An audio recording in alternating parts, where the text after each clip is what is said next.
Video देखिएगा last तक, बहुत इंपॉर्टेंट वीडियो है ये, काफ़ी इंटरेस्टिंग हो जाएगा लास्ट तक। तो देखिए ये एक सर्किट है, इसमें एक ये सेल लगा हुआ है। ये बड़ी लाइन हमेशा प्लस लिखिएगा, छोटी लाइन हमेशा माइनस लिखिएगा। करंट प्लस से माइनस की तरफ फ्लो होता है, ये आपको याद रख लेना है। तो ये एक सेल है, यहाँ पर एक रेजिस्टेंस है सर्किट में। तो ये एक आउटर रेजिस्टेंस है। जो ये सेल है इसके अंदर से जब करंट फ्लो होता है तो इस सेल के अंदर भी एक रेजिस्टेंस होती है जिसको हम कहते हैं internal resistance of cell.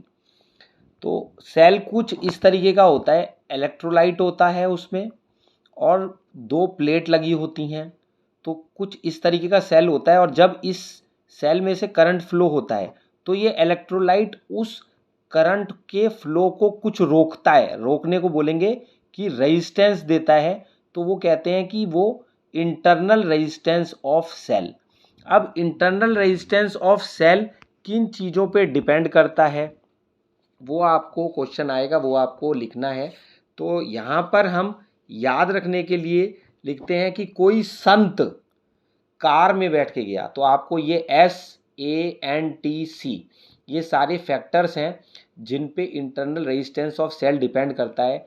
S for separation, जो ये प्लेट दी हुई हैं उनके बीच की दूरी कितनी है, सेपरेशन कितना है, उस पे internal resistance of cell depend करता है। डायरेक्टली प्रोपोर्शनल होता है सेपरेशन के, मींस जो इंटरनल रेजिस्टेंस होता है वो डायरेक्टली प्रोपोर्शनल होता है सेपरेशन के। अगर सेपरेशन ज़्यादा होगा तो रेजिस्टेंस भी ज़्यादा होगा, सेपरेशन कम होगा तो रेजिस्टेंस भी कम होगा।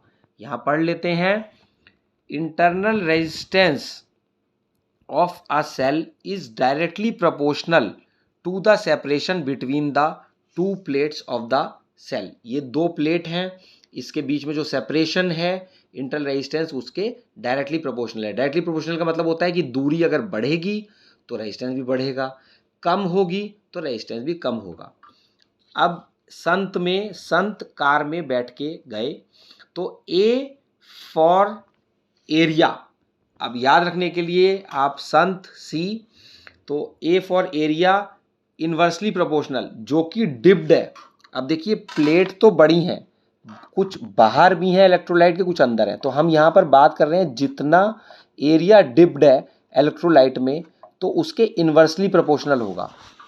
अगर ज़्यादा एरिया डिप्ड है, अगर ज़्यादा प्लेट का एरिया डिप्ड है तो रेजिस्टेंस कम होगा, इन्वर्सली प्रोपोर्शनल है। यहाँ पर देखिए सेपरेशन के केस में डायरेक्टली प्रोपोर्शनल था और यहाँ पर एरिया के केस में इन्वर्सली प्रोपोर्शनल है।